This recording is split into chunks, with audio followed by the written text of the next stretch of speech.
Hello and welcome to the HorrorMaker podcast, where we discuss the careers and hopes and fears of the great and the good of the independent horror scene over here in the UK. Today's episode, we'll be talking a little bit about comedy and horror, but we'll be branching out and talking about some other things to do with the industry as well, because we are lucky enough to be joined on this podcast by the one and only Dan Palmer. If you aren't familiar with Dan's work, this is going back to kind of the early noughties, was particularly where he broke through with movies like Freak Out, which is a remarkably weird and thoroughly entertaining comedy horror, right the way through to some productions that haven't yet come out. There's a movie called Fanged Up, which is on the horizon, and I'm very much looking forward to, via movies such as Stalled, which is a remarkable zombie comedy set entirely in a toilet, and Banjo, or My Bloody Banjo, which was a kind of notorious festival favourite from a couple of years back. So welcome to the show, Dan. Hey Pat, how's it going? It's very, very good indeed. Thank you, sir. So, I mean, going back through the stuff that you've got, obviously, I'm familiar with your work very much sort of in front of the camera, but you've also got a lot of credits in terms of the writing. Do you see yourself more as a writer or more as an actor? It's a bit of both, really. I mean, I do see myself as a writer first, actor second, and most casting directors do too. But I find that I'm more satisfied when I do both. You know, I'm a bit greedy in that respect. Which do you enjoy more? Writing is kind of like the wife, and acting is kind of like the missus. The secret girl you have in the apartment in the neighbouring town. Because writing, it's you probably feel the same way. It's like I can't not do it, but I wish it feels sometimes it feels like a curse, Whereas acting is sort of playtime. So, but I find that when you can combine the two, I just find that more satisfying than the times when I, been singularly hired to write or just come in as an actor. When I come in just to act and stuff, sometimes it feels like I'm cheating because I'm sort of so used to doing both, And plus, because I'm a bit of a control freak, sort of often with projects, I'm doing stuff sort of like there's a phrase in one other credits which I'm not credited for because I'm just sort of so controlling that sort of I'm often like a ghost producer and stuff as well. So yeah, I'm a megalomaniac. That's what I'm saying, Pat. I'm a megalomaniac. So you just take over the whole damn project, basically. Yeah. So. Do you write characters specifically for yourself? Do you put something down where you kind of think, all right, this is going to be something that will work with me. This is a distillation of my kind of on-screen persona, or do you kind of write a character and go, you know what, I might fit this? It really depends on the project, and often I may write something for myself and then find out via the producers that it's not for myself. But like with Stalled, for example, it was like a case of, it's a one-man band. For anyone that hasn't seen Stalled, I'm sure there's quite a few people. I'm pretty much, in every scene. But I was making it with Christian James, who I previously made Freak Out with. And the budget was so low, and the producers liked Freak Out and some of the shorts that Christian and I had made, so they actively wanted me in it. I think partly it was because they liked my work, but also partly because I was very, very cheap. I thought Stalled was bloody brilliant. I think it's an absolute masterclass in doing a kind of single location movie without it. Because the narrative, it's one of those things where I must admit, when I saw the trailer for it and before I'd seen the movie, I kind of thought, wow, fuck, how's that going to stretch? How's that going to, is that, I love the concept, obviously, but I kind of thought, how is that going to work? But because the character arc is treated with such care, and I think that's something that gets so neglected so often on particularly on low budget fare. People don't pay that much attention to the character arc, which is ultimately what's going to keep people watching right the way through. Yeah. So as a one location film, what do you think the advantages and disadvantages of that setup are? That's a good question. The funny thing is with Stalled was that, it does seem from a filmmaker's perspective like, we set out to make something economical, that we could produce realistically with very little overheads. But the funny thing was, I wasn't really thinking about that. The idea came naturally, and I just had this concept, and I had the idea for years, even before I even began thinking of being a writer or a filmmaker. Would it was basically came from seeing the third in Romero's Dead trilogy, Right. where, like, the most that one to me is just so bleak and so full of dread and doom. It's just seeping from its pores. And there's like when there's the final onslaught of the horde, and they come into the silo, and one of the Marines just blows his head off when he gets cornered. That, as a kid, just freaked me out. And I can remember thinking, why does he just hide in the cupboard? But then that When idea... you say as a kid, how old were you watching this? Let me think. When did Video Alex open down the road? 11. So, oh right, Jesus, that's pretty young that's pretty strong meat for an 11-year-old. Yeah, I have my parents didn't give a shit. But yeah, so I saw Apocalypse Now when I was 6, so that that might explain a few things. But yeah, so that idea just freaked me out, because I was thinking, why doesn't he just hide in the cupboard or whatever? And then I thought, oh my god, but then he'd be surrounded by the sea of zombies. And that was the first time, probably apart from Jaws, really, where your own imagination scares you. But the film acts as a springboard, but then you make up the rest. And so that idea stuck in my head for years. So it wasn't really sort of a cynical sort of exercise in economy. It was just an organic idea which had been sort of like milling around forever. And when I presented the script to Christian, he was like, "Why didn't you bloody write this years ago?" Because Freak Out was so, like, for a first-time film shot on 16mm by a bunch of sort of kids, Freak Out had a shitload of setups, a big cast, explosions, stunts, props. It was crazy. And Stalled is like, one guy, one room. That really should have been our first movie. So I mean, Freak Out an incredible. Again, if people haven't seen it, it's a very, very stupid, funny, crazy, sprawling kind of. It's got loads and loads and loads and loads of ideas that just sort of bombard the view. It feels like a long shoot, and in fact, there seem to be in-jokes within it suggesting it was a very long shoot. Am I right in that? Yeah, you're very right, Pat, as always. That's me. See, I do my research. Yeah, it was.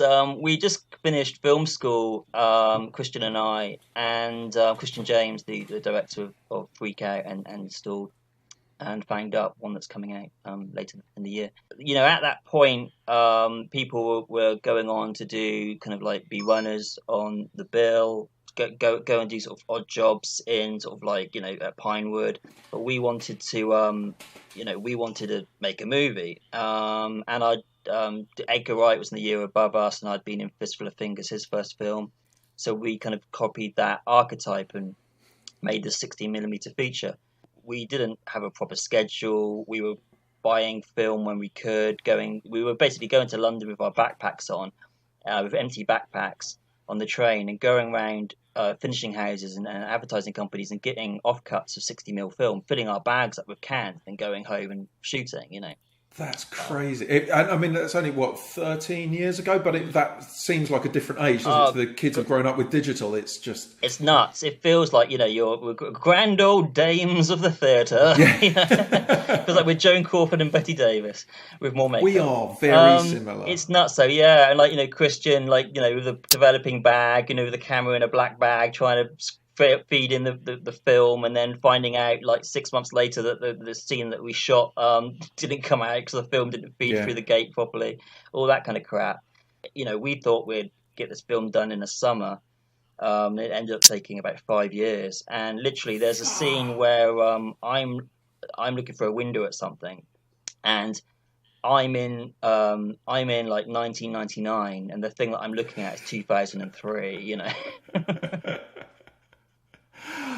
And I mean, did you come close to quitting? I mean, any project that takes that long, surely there must have been points where you actually thought this will never get done, and we've, Yeah, there came a point where it was just your life, it became part of your marrow, so it was just basically part of your day-to-day life. Get up, have breakfast, shoot someone getting their head chopped off, go to work, come home, shoot, me running around with my pants down or something. Oh, maybe that wasn't freak out. Hold on. No, yeah, so it did become just sort of almost, not, I don't want to say monotony, but it was, yeah. There were times when we were like, oh, the camera broke, and it was a Arri Flex 16mm, so it was just, what are we going to do? There's another point where all of our sound equipment, the sound man, the original sound man, I stress original sound man, left all the sound equipment, including a Bang & Olufsen mic, in the back of his car unlocked, and it was all stolen, including all the mini discs of sound, so we had to dub 30% of the film. One of our actors died. An old Dad's Army actor passed away. It was nuts, and we weathered the storm, but there was points where we did want to quit, or we were going to just change it into a short film. Because when you're dealing with 16mm film, it's crazy, and going from freak out using an Arri Flex BL 16mm and then going to stalled years later, going digital. It's like when you hear athletes run with weights on their feet, so then when they take the weights off of it felt like that. It was crazy. But funnily enough, we did more takes on freak out than we did on stalled, which doesn't make much sense. But there you go. But I mean, that must have just compounded the thing, as you say. If you had an initial kind of feature that was running across many years, that was shooting on celluloid, that was using many locations, many complicated setups, all that sort of thing, and then the best part of a decade later to be shooting something that's one location and digital, but with obviously yourself and Christian, as you say, that must have been incredibly liberating. I mean, that's the best side of the digital revolution, surely. Yeah, but at that point, you don't feel as special because everyone and their grandma's doing it. That's true. And within that, 10 years, we've been trying to get project after project made, in both television and film, and we come really close, within a whisker of getting the odd project here and there. Some really cool, sort of occurrences, and so by that point we were a little bit jaded, and we weren't these sort of eager young pups that we were when we were making Freak Out. What we've stalled, it was, we were dealing with a proper schedule, producers, a paid crew, and with Freak Out, it was just we were running around with a camera, just mates. But this we were dealing with, professionals. Yeah, exactly. And we had a 2-week shoot, and it had to be done.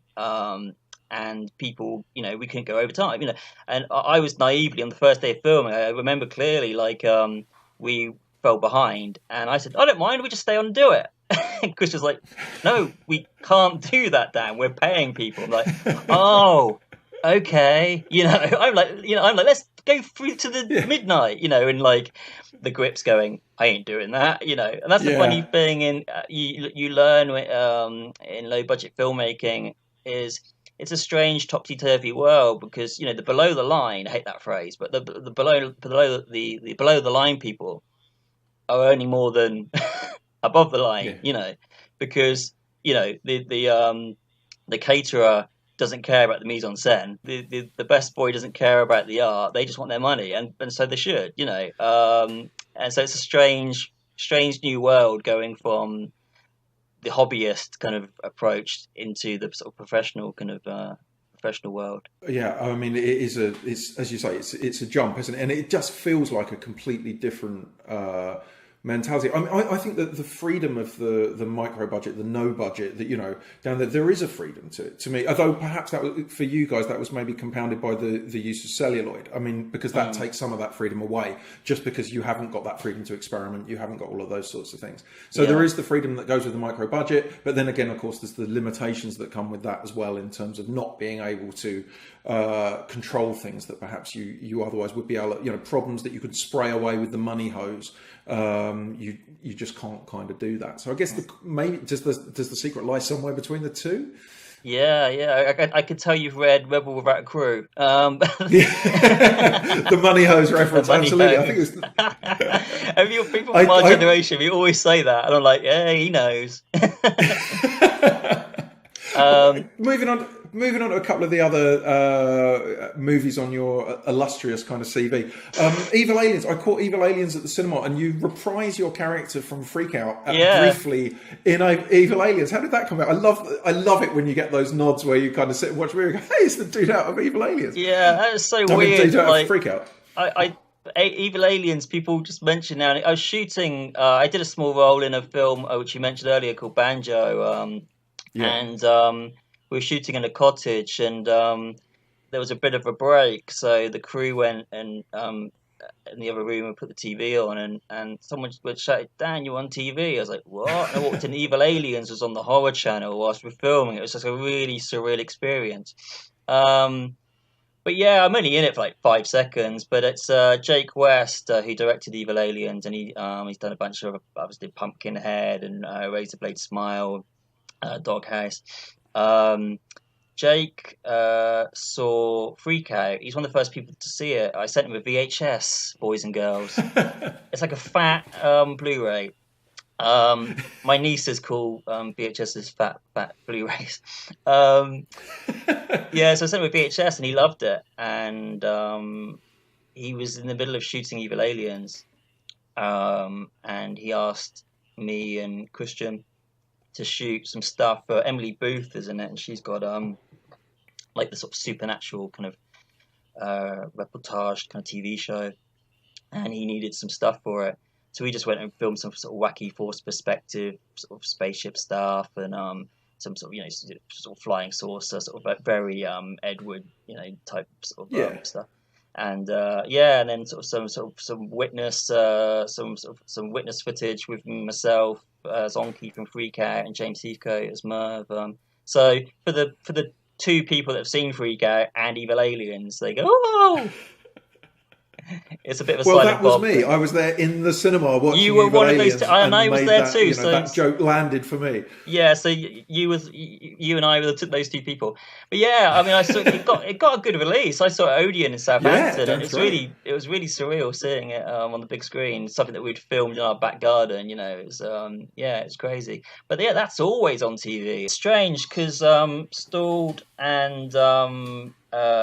and Evil Aliens and another film I did called Small Town Folk. I was going to ask about that. Yeah, they're on Horror Channel quite a lot, and it's really weird. There's some people out there that aren't sort of in the game that you can be in this festival, you can win this award, you can sort of act with this person, and they don't really give a shit. But the moment you're on television, it's like, you're on television. It's like, yeah, but I've done all this other stuff. Yeah, but you're in the magic box. Anton Decker in that box too. Small Town Folk got a decent release stateside, didn't it? I seem to remember, and I wondered because it's such a kind of British eccentric kind of movie. What are your memories of that flick? That was a strange one because it's directed by a good friend of mine, Peter Stanley Ward, who now runs Treehouse Digital Studios in the south. Actual studios, not like these, not like out of his bedroom. It actually is studios. Yeah. And they make kind of like internet stuff and everything, films, short films. Yeah. But yeah, he made a feature, and both him and Chris Wright, who's an actor friend of mine, they wrote and produced this weird little movie. They were extras in Freak Out, and they were just sort of starting up and seeing what me and Christian did. I think have inspired them a bit, and they turned this short film they were making into a feature, and they just went the green screen route. And this was like way before digital was the norm. So it was a real kind of ambitious ambitious endeavor. Pete's a little bit embarrassed to look at my thing, but I think it's a great achievement. And they sort of absolutely, and they asked me to be in it. I played this really weird sort of diesel swigging kind of hillbilly, but they kind of tapped into a thing which was quite unprecedented. Really, it was the kind of we're from the south, near the New Forest and stuff, and they were sort of thinking, how come the kind of like the British version of the hillbilly kind of hasn't really been mined in British British cinema. So you know, they decided to sort of, you know, do the whole kind of Country Bumpkin thing meets Hills of Eyes, you know. So yeah, and I got, you know, had a small role in that, and yeah, it kind of got picked up by Zenon, who was an arm of Lionsgate, and yeah, got a pretty big. And Travis Stevens was working for I think it's is it Imagine? No, Imagination. Right. Imagination. Imagination. He's working for them at the time, and Travis Stevens was sort of really behind sort of getting small town folk out there. Now he's, you know, one of those sort of like biggest sort of genre producers of the moment, with stuff like Cheap Thrills and stuff. Yeah, so they did a good job. They got a nice release for such a strange little homemade movie. It got out there. I love it when things like that happen, where something that is eccentric and is kind of, you know, so outside of the system suddenly kind of plops through, and you're seeing ads in, you know, trade magazines and whatever for these tiny movies that get out there into the world. And I just wonder what the hell people make of them. So yeah, especially small town folk, because they're using very sort of domestic terms of phrase, you know, and it's odd, but. Yeah. Then again, people buy Muggle, you know, so you know they probably just think it's fantasy, where it's just Hampshire. Yeah, they probably thought it was an entirely invented terminology. Well, we always try and kind of keep things upbeat, keep things positive. I've got to ask, what's the best day on set you've ever had? Oh God, yeah, it's all mainly been. Pain, tears, and disaster, Pat. So it's hard to think of something. What's the worst day? No. Oh, I'd be here for this. Will be a 5-hour podcast. It will become. You'll be sobbing and crying. Yeah. But that's a very good question. It's terrible. I can't think of something. That's awful. I would say on Stalled. There's a scene in Stalled where WC, my character, he crowd surfs a group of zombies. Yeah. Is it a group, a mob, I don't know, of zombies? What's the plural noun for zombies? I don't know. Yeah, a groan of zombies. Yeah. A Romero of zombies. He crowd surfs a Romero of zombies, and you know, basically, I was delirious by this point because we were working, you know, non-stop, and it was a 2-week shoot. It was crazy. I'm in almost every scene. 2 weeks, and for Stalled, bloody hell. Yeah. I thought it had been much more than that. Sorry, I didn't mean to interrupt. Yeah. It was 2 weeks. It was nuts. God, that's a real achievement. I mean, the movie's a great achievement anyway, but on that schedule, that's mental. Yeah, it was bonkers. And because I'm in every scene, you know, you get a bit, you just get a bit doolally. You know, your emotions are raw, and you're just sort of going a little bit, you know, you're going a little bit shining, you know. Yeah. So at this point, I was just, and I had to basically put my faith in, you know, 20 extras and just sort of like throw myself backwards onto them, you know, and crowd surf. Crowd surf across this Romero of zombies. And I just remember almost kind of like I was so kind of away with the fairies and so exhausted mentally and physically and sexually that I just kind of almost fell asleep, and it felt like I was floating, and I kind of, you know, I had this almost sort of Zen-like out of body experience, and so I couldn't really remember it. So seeing it on film, you know, after the fact, it wasn't like I was watching myself. So yeah, that was a very memorable day. That is an amazing answer. Having a Zen moment while crowd surfing a Romero of zombies, that's absolutely brilliant, sir. I went a bit Timothy Leary on your ass. And we do also ask all of our esteemed guests to recommend an indie movie that they weren't involved in. So something just to sort of spread the love, something that you've clocked that you've thought, this is awesome, that people might not have heard of, or for whatever reason, just something that you like. Well, there's a full disclosure, a Twitter pal of mine. We've never met, but a good guy called Jay Gamble. This isn't genre, by the way, so you know I might get kicked no worries. I might get kicked out of the club. But yeah, Jay Gamble directed a great film a few years back. It was in my top 10, but it didn't really get much notice, and it's surprising because it's got some sort of really notable folks in the cast. And it's called Free Samples, and it's set entirely around a day in an ice cream van. Um, Right. and it's got a great lead sort of performance by an actress I love called Jess Weixler, who was the lead in Teeth. Do you remember Teeth? Yeah, Um, yeah. Oh, that's a great film. yeah, and Jason Ritter's in it, and Jesse Eisenberg's in it. So it's Oh, bloody hell! yeah, Right. yeah, but it's very under the radar. I tried to help out with UK distribution, but it didn't work out. Our guys from Stalled were gonna release it, but it didn't quite work out. But that's a physical format. But I think it's on Sky over here in the UK, and you can get it on DVD in the States. But it's a great little film, and similar to Stalled, it's sort of set primarily around sort of one locale. But Yeah. there's far less blood. And it's more of a character piece. But yeah, Free Samples by Jay Gamble. He hasn't made a film since, which is a shame. But hope that there's another one down the pike because he's a really And talented director.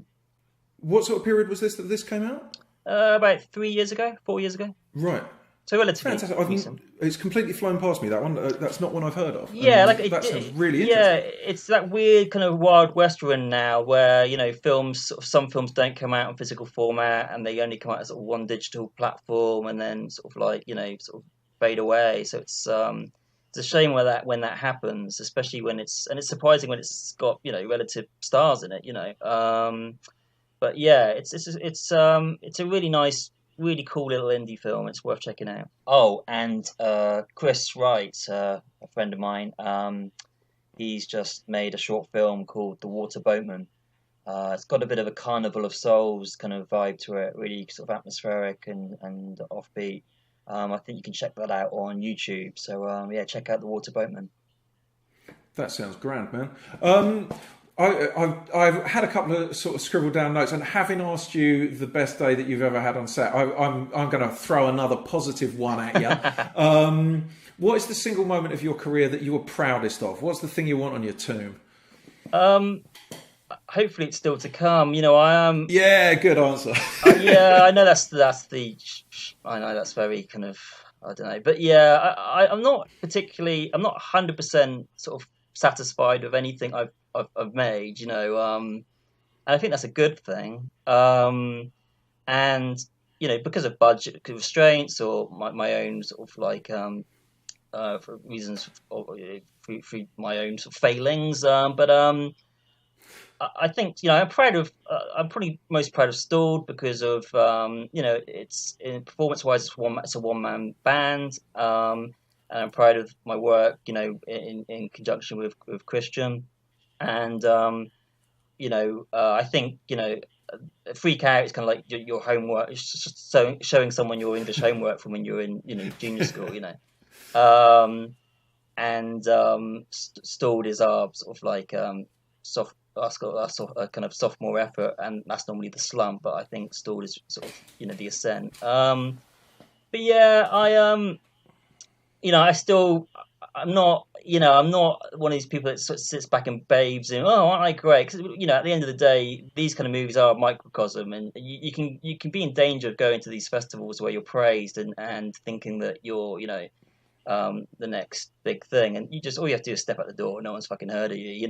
So I think the best thing to do is just sort of get that forward momentum going and just try and make something bigger and better every time. Absolutely. And you mentioned Fanged Up earlier. Can you what can you tell us about that? It's obviously that's coming. You've wrapped production Yeah, on that that, was or? that was a crazy one because that's not that's with Christian James as well.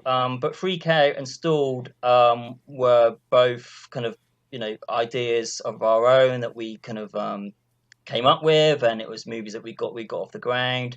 And Fanged Up was something which kind of fell into our laps, and it was we were kind of both sort of separately kind of getting a little bit down in the dumps, shall we say, in regards to not being able to get projects off the ground, especially after Stalled. We're waiting for the big check. Yeah. And Yeah, totally. yeah. I don't mean someone from Czechoslovakia that's big. I mean a cash injection. It's an important clarification. Yeah, exactly. Think we had a few disappointments both together and separately. And I think we were both thinking, oh, what's the point? And then suddenly Fanged Up came along. We were denied about it. And it was a pre-existing commodity, but the producers wanted, a rewrite, and I came in and I kind of like the story, the concept was great. Like the characters were kind of there, but the story wasn't, and the structure. So I came in and did sort of page one rewrite, and Christian hit the ground running, and it all happened so quickly. More money than Stall, but still the same restraints and still the same sort of like. It's funny, no matter how much more money you have, you always sort of have similar problems. But it's looking good. I saw a rough cut the other day, and it's basically about we've just done zombies in a toilet. This is vampires in a prison. So really, it's classic monsters in enclosed environments. That's your kind of the funny thing, be careful what you wish for. Because I remember doing interviews for Stalled of Alan Jones interviewing me, and I joked. I said something like, "He goes, oh, what's next?" I said something like, "Oh, vampires and a newsagent," or something like that. I was like, "Wah wah." Guess what? Says the genie of films. So we're going to do werewolves in a shoebox next. I'll look forward to it. Don't steal that idea, Pat. Oh wait, I'm there, man. That's definitely it. Smaller environments, hairier monsters. That's what we need. Yeah. But hopefully we want to break out. We're going to do something in the desert or something next. Well, where's that likely to end up? I mean, is that going to hit the festival circuit? Is that going straight onto VOD? Is it what kind of a release are we likely to see for? Well, as I'm not as involved with this one as previous efforts, I'm really a writer for hire, and I've got a small supporting role, so it's not really like it's not really a Christian James Dan Palmer joint, as the kids call it. I don't know what kids are calling it that. They need help if they are. So I'm not au fait with the sort of toings and froings, but I think it's getting a theatrical. I think it'll be later in the year. Brilliant. Yeah, I don't speak out of term, but I think that's what's happening. But you might want to get Christian James on the show if you want to know more about that. That sounds fantastic. I will attempt to do so. Yeah, he only gets out of bed. He doesn't get out of bed for less than $3,000. So Right. Okay. Yeah. Well, I'll have to scrape around in the HorrorMaker piggy bank. Cool. But it'd be good to chat to him. Can you just plug where people can catch your stuff? I mean, it sounds like actually Horror Channel seems to be. Is that where they're most likely to catch the? Just turn on wherever you are. Just turn on the Horror Channel now, and my face will be on it. No. You can follow me on Twitter, Quirky Dan Palmer. But film-wise, you can see if you're in the US, you can see Stalled on Netflix, and it's also available in both the UK and US on Blu-ray and DVD. And Freak Out, you could probably get on DVD for 99p on Amazon somewhere. Fanged Up should be out later in the year. That's fantastic. Dan, thanks so much for coming on the show, man. It's been really, really good talking to you. I've dug your work for a very long time, so it's been a real pleasure having you here. Oh, cheers, pal. And it's nice to finally meet you the other day. It was fantastic. Absolutely. We've been MySpace buddies for ages, but no one's replying to my messages on there. I don't know what's going on. Just me and Tom. I don't know. I hear everything's gone downhill for Tom lately. He's not a happy man. It's just his space now. It's been awesome, sir. So thank you ever so much for coming on the show, and I shall chat to you again, hopefully at some point. Thank you everybody for listening to today's show, and there will be another one up in a fortnight's time. So make sure that you subscribe to us on iTunes, where if you just search for HorrorMaker, you can find it there. We're also there on HorrorMaker.com, and there are usually links posted up on jinx.co.uk. I always forget to plug myself on Twitter. Fuck it, I'll do that. You can follow me on Twitter as well. I'm Zcast Theme, and tune in again next time. That's a great name, by the way. I've totally gone against the blueprint of this podcast, and I've just ruined your finish. I was just saying no. That's a fantastic. You'll always be able to assist my finish. That's a fantastic handle, Zcast Theme. Are you a Zcast fan? That came about in 1996, or it would have been early 1996, when AOL was on dial-up, and you'd get the little disc and you'd whatever. And I went onto AOL and I was trying to find a handle that hadn't been taken. and I just sat there typing in different things, and they'd all been taken. And for some obscure reason, I had the theme from Zcast going through my head at the time, and I just typed Zcast in, and it stuck. That's brilliant. I've got we can finish this podcast with a fantastic Zcast story. I know we've all got our Zcast story, but my film lecturer at film school worked on Zcars, and for all you kids out there, Zcars was like an old black and white cop show, and it was transmitted live, and he worked on the blue screen, or whatever it was, back projection, sorry. And they were doing a scene, once again, transmitted live, of two of the actors talking in their car, two of the cops talking in their car, driving along. And one of the actors dropped a line. So they fell out of sequence. So they finished the scene early. And the scene finishes with one of the cops getting out the car. And he got out the car and realised that the car was still driving along. You know, the back screen is still going. So he realises and he starts running. The end. And scene. I'm now just going to dedicate the rest of my life to hunting down that clip. Oh, anyway, man. As I said, take care, my friend. It's been superb. Thank you, everybody, for listening, and we will see you again on HorrorMaker.